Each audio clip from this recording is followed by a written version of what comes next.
Es muy bonito trabajar con estas personas talentosas. Hay que dirigirlo, hay que enseñarles algo y potenciar lo que saben un poco más. Este conjunto que, bueno, usted escuchó, se escucha bien. He visto peores que esto.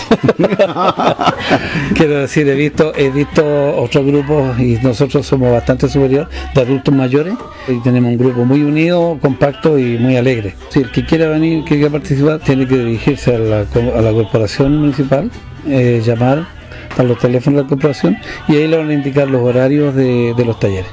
El que quiera aprender tiene que aprender y yo le voy a enseñar. Entonces, para que vea usted que no hay límite de edad.